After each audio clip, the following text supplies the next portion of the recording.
கதா புனஷங்க ரதாங்ககல்பக துவஜாரவிந்தாங்குஷ வஜ்ரலாஞ்சனம் திரிவிக்ரமத்வச் சரணாம்புஜத்வயம் மதீய மூர்தானம் அலங்கரிஷ்யதி. பகவான் எத்தனையோ அவதாரங்களை செய்திருந்தாலும் அதில் திரிவிக்ரமாவதாரம் தனிச்சிறப்புடையது. இந்த அவதாரத்தில்தான் நல்லவன் கெட்டவன், படித்தவன் படிக்காதவன், பணக்காரன் ஏழை, பக்தன் பக்தி இல்லாதவன் எந்த வேறுபாடையும் பார்க்காமல் பகவான் தன்னுடைய திருவடிகளை அனைவருடைய தலையிலும் வைத்தார். நாம் அனைவருமே அவருக்குத்தான் சொத்தானவர்கள், அவர்தான் நமக்கு உடையவர் சுவாமி என்கிற தன்மையை நிலைநாட்டி போனார். பகவானுக்கு எந்த பக்ஷபாதமும் கிடையாது.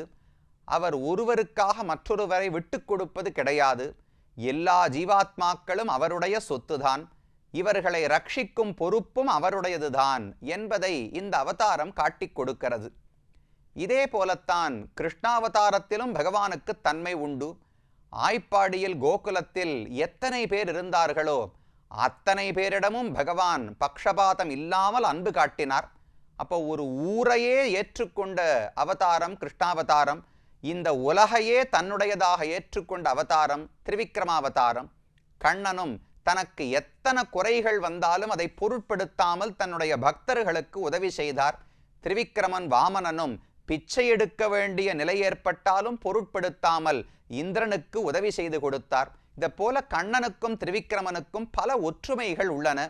அதனால்தான் கிருஷ்ணனுடைய க்ஷேத்திரமாக கொண்டாடப்படும் திருக்கோவலூர் என்கிற நடுநாட்டு திருத்தலத்தில் திரிவிக்ரம பெருமானாகவும் சேவை சாதிக்கிறார். கண்ணன் வேணுகோபாலனாகவும் சேவை சாதிக்கிறார். அந்த பெருமான்களை சேவிக்கத்தான் நாம் வந்திருக்கிறோம். பகவானுடைய வடிவம், அழகான திருமேனி, அவருடைய சங்க சக்கரங்கள், சுத்தி இருக்கக்கூடிய பிம்பங்கள் அனைவரையும் சேவித்து கொண்டோம். இனி ஒரு முக்கியமான பகுதி. இந்த ஊரில் பொய்கையாழ்வார், பூதத்தாழ்வார், பேயாழ்வார் இவர்கள் மூவரும் வந்து இந்த பெருமானை தரிசித்து அருளிச் செயல்கள் என்று சொல்லுகிறோமே, ஆழ்வார்களுடைய தமிழ் பாசுரங்கள், திவ்ய பிரபந்தங்கள். அந்த திவ்ய பிரபந்தங்கள் முதலில் தோன்றிய இடமே இந்த திவ்ய தேசம்தான். அந்த கதை என்ன என்று தற்போது பார்க்கலாம். ஆழ்வார்களை பொய்கையார், பூதத்தார், பேயார், புகழ்மழிசை ஐயன், அருள் மாறன், சேரலர்கோன், துய்ய பட்டநாதன், அன்பர்தாள் தூளி, நற்பாணன், நற்கலியன், ஈதிவர் தோற்றத்து அடைவாம் இங்கு என்று 10 ஆழ்வார்கள்னு சொல்றோமோ இல்லையோ. பொய்கை ஆழ்வார், புதத்தாழ்வார், பேயாழ்வார், திருமிழிசை ஆழ்வார், நம்மாழ்வார் என்று வரிசையா 10 ஆழ்வார்களை சொல்லுகிறோம். அதில் முதல் 3 ஆழ்வார்களுக்கு முதலாழ்வார்கள் என்று பெயர். ஏன் அப்படி பெயர் என்றால், மற்றுள்ள ஆழ்வார்களுக்கு முன்னே வந்துதித்து நற்றமிழால் நூல் செய்து நாட்டை உய்த்த பெற்றிமையோர் என்று மணவாள மாமனிகள் சொல்லுகிறார். அவர்கள் பிறப்பதற்கு முன்னால் சம்ஸ்கிருத நூல்கள் மட்டும்தான் உண்டு. தமிழில் எந்த நூல்களும் பகவானை பற்றி பக்தி இலக்கியங்கள் ஒண்ணுமே கிடையாது.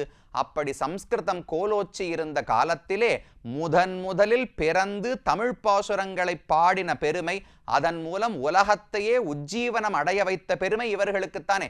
எப்பவுமே ஒரு பாதை, அந்த பாதை ஏற்கனவே ரொம்ப வருஷமாக இருக்கிறதென்றால் அதில் பிரயாணப்படுவது ஒரு பெரிய விஷயமே கிடையாது.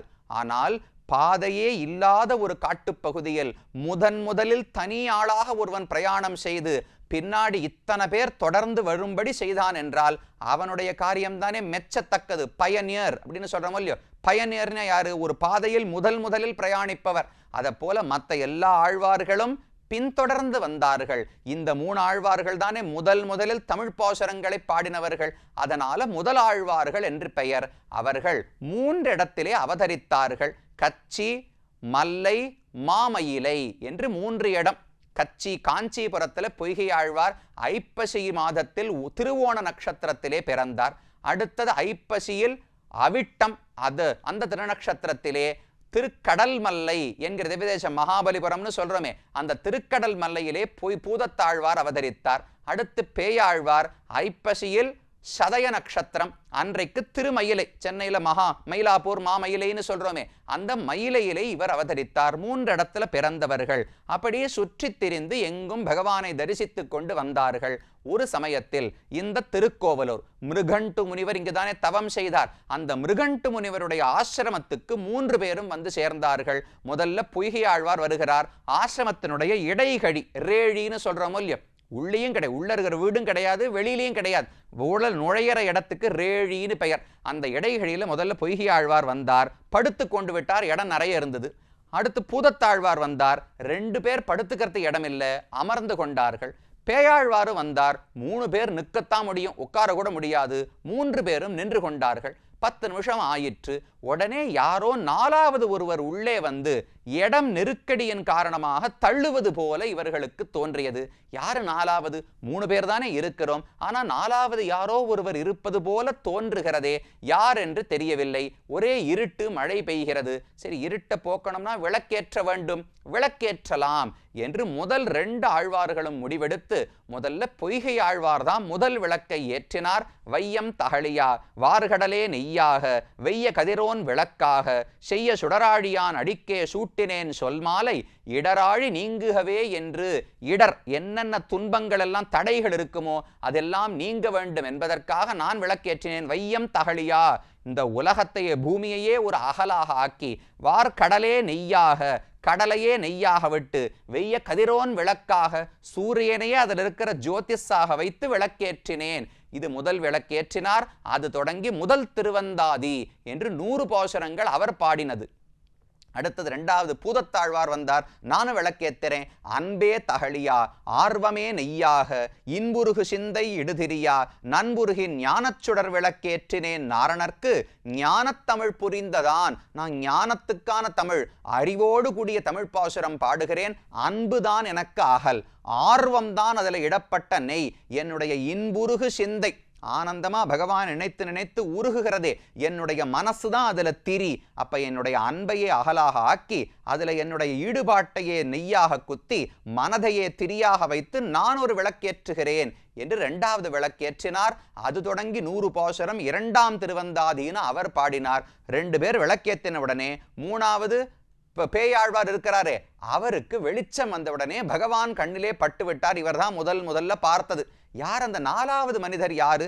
யாரோ நெருக்குகிறார்களேன்னு பார்த்தால் பகவான் திருக்கோவலூர் பெருமாள் தான் இந்த இடத்துல வந்து உள்ளே நின்று கொண்டிருந்தார்.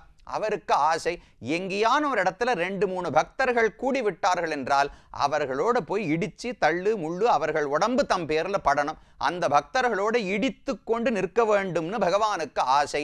அதனால இந்த இடத்துல சின்ன இடம், இந்த இடைகழிக்குள்ள வந்து பகவான் இருந்தாராம். 2 பேர் விளக்கேற்றனுடனே கடைசி ஆழ்வார் பார்த்துட்டார். திருக்கண்டேன் பொன்மேனி கண்டேன் திகழும் அருக்கன் அணி நிறமும் கண்டேன் செருக்கிளரும் பொன்னாழி கண்டேன் புரிசங்கம் கை கண்டேன் என் ஆழிவண்ணன் பால் இன்று என்று அவர் 100 பாசுரம் 3ஆம் திருவந்தாதின்னு பாடினார். அதுல முதல் பாசுரம் இதுதான், திருக்கண்டேன்.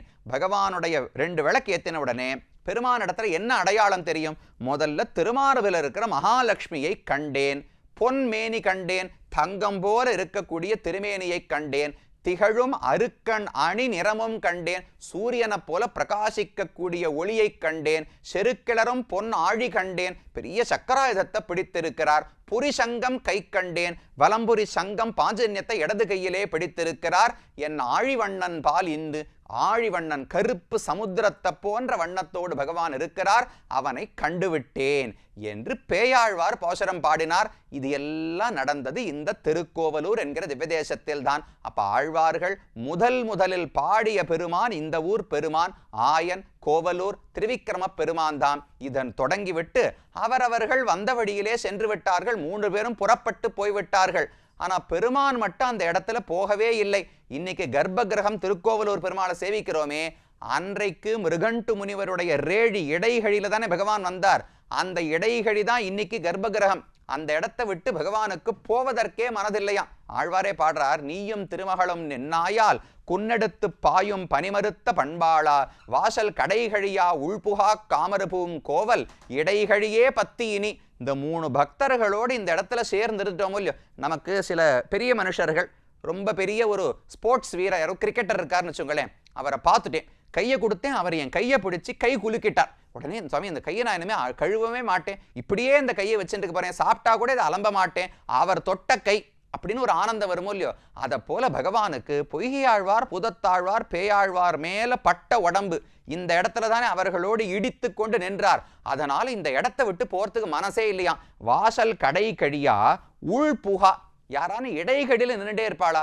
ஒன்று வெளியில் போனோம்னா புறட்டு வெளியில் போயிடணும், இல்லை வீட்டுக்குள்ளே போனோம்னா வீட்டுக்குள்ளே போகணும். இவர் ரெண்டுமே பண்ணலை, இங்கேயே நின்றுருக்கார். நீயும் திருமகளும் நின்றாயால் இன்னைக்கும் திருமகளோடு கூட அதே இடத்திலே நீ காட்சி அளிக்கிறாய். அந்த அளவுக்கு பக்தர்களை சந்தித்த இடம் என்று பகவானுக்கு ஆனந்தமாம்.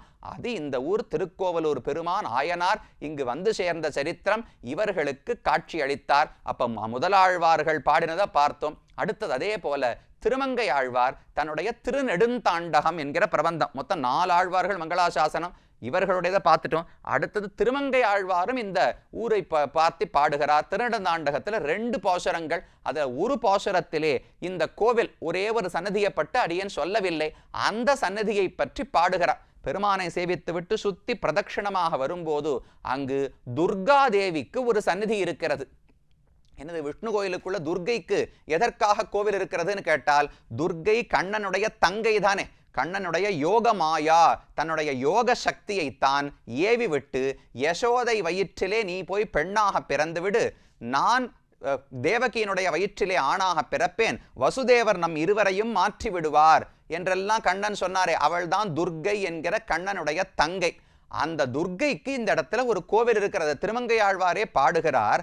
ஒரு பாசுரத்தில் திருநெடுந்தாண்டகத்துல சொல்றார், விந்தை மேய கற்புடைய மடக்கன்னி காவல் பூண்ட பூங்கோவலூர் தொழுதும் போது நெஞ்சே.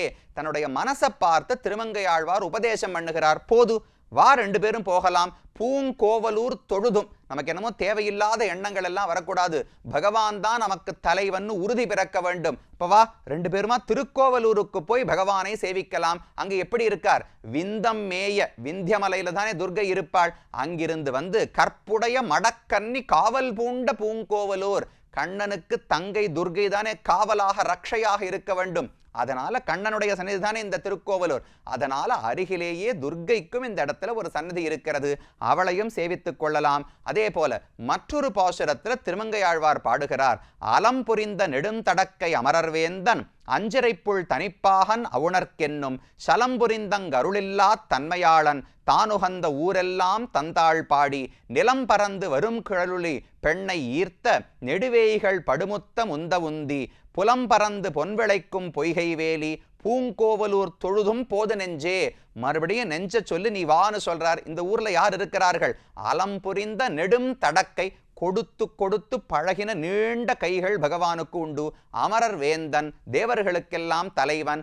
அம்சரைப்புள் தனிப்பாகன், கருடனையே தனக்கு வாகனமாக கொண்ட பெரியவர் பகவான் தான். அவுணர்க்கு என்றும் சலம்புரிந்த அருளில்லா தன்மையாளன், தேவர்களை விரோதிக்கக்கூடிய அசுரர்களிடத்தில் ஒரு நாளும் அருள் புரியாதவர், சீற்றத்தோடு அவர்களை அழித்து விடக்கூடியவர். அப்படிப்பட்ட பெருமான் இருக்கக்கூடிய ஊர். இந்த இடத்துல எவ்வளவு செழிப்பு! உள்ள பெண்ணை ஆறு ஓடி வருகிறதே, நிலம் பறந்து வரும் கலுழி பெண்ணை. அங்கிருந்து எத்தனையோ மூங்கில எல்லாம் அந்த பெண்ணை ஆறு அடிச்சுட்டு வருதான், அதுல முத்து முத்தா வருதான். இந்த பெண்ணை ஆற்றினுடைய நீர் வளத்தினாலே இங்க இருக்கிற பூமிகள் எல்லாம் பொன்னையே விளைச்சு கொடுக்குமா. பயிர்கள் விளையாது, பொன்னே விளையும். புலம் பறந்து பொன் விளைக்கும் பொய்கை வேலின்னு ஆழ்வார் பாடுகிறார். அப்படிப்பட்ட செழுப்பான பூமி திருக்கோவலூர். அங்கு பகவான் காட்சி அளிக்கிறார். வா, அங்கு போய் தரிசிக்கலாம் என்று தன்னுடைய நெஞ்சை கூட்டிக் கொண்டு திருமங்கை ஆழ்வார் இங்கு வந்தார். இது ஆழ்வார்கள் இந்த ஊரை பாடினது. சுவாமி வேதாந்த தேசிகன் இந்த ஊர் பெருமாளை பற்றி தேகலீஷ ஸ்துதி என்று ஒரு 28 ஸ்லோகங்களை கொண்ட ஒரு அழகான ஸ்தோத்திரத்தை இயற்றியிருக்கிறார். அதுல தெரிவிக்கிறார், விக்ரம்யேன விஜிதானி ஜகந்தி பூம்னா விஸ்வசயம் பரமகாரணம் ஆமனந்தி விஸ்ராணயன் பிரணயினாம் விவிதாம் புமர்த்தாம் கோப்தா சமேபவத்து கோபபுராதிராஜா. கோபபுரி, கோவலூர் ஒரு பெயர், கோவிலூர் அப்படின்னு ஒரு பேர் இருக்கு இல்லையா, கோவிலூருங்கிறதான் கோபபுரின்னு சொல்லப்படுகிறது. கோபபுர அதிராஜா, கோபபுரிக்கு தலைவனான பகவான் நாம் ஆசைப்பட்டது அனைத்தையும் நமக்கு வழங்கட்டும், அவர்தான் முழுமுதற் கடவுளானவர் என்று தெரிவிக்கிறார் வேதாந்த தேசிகன். இது இந்த ஊரினுடைய பெருமை. இன்றைக்கும் இந்த ஊரை நிர்வகித்து கோவிலை காத்து வரக்கூடியவர்கள் ஸ்ரீமத் வேதமார்க்க பிரதிஷ்டாபனாச்சார் உபய வேதாந்தாச்சாரர் எழுந்துருளி இருக்கும் எம்பெருமானார் ஜீயர் சுவாமியினுடைய மഠத்தைச் சேர்ந்தவர் ஜீயர் சுவாமிகள். அவர்கள்தான் பரம்பரையாக இந்த கோவிலை காத்து நிர்வகித்து வருகிறார்கள். கிட்டத்தட்ட 500-600 ஆண்டுகளாக இந்த மഠத்தவர்கள் தான் இந்த கோவிலை நிர்வாகம் செய்கிறார்கள். அந்த சுவாமி நிர்விக்னமாக எல்லா கைங்கரியங்களையும் குறைவர நடத்தி வருகிறார். அவருடைய காவலில் அவருடைய மங்களாசாசனத்தோடு பெருமானும் பக்தர்களுக்கு பலருக்கும் அருள் பாலித்து வருகிறார். இந்த பெருமானையும் திரிவிக்கிரமனாக இங்கு சேவித்துக் கொண்டோம், வாமனனாகவும் கண்ணனாகவும் சேவித்துக் கொண்டோம். இதோடு நடுநாட்டு திருத்தலங்களும் முடிவடைகின்றன. இனி அடுத்து எந்த நாடு? காத்திருந்து நாளை பாருங்கள்.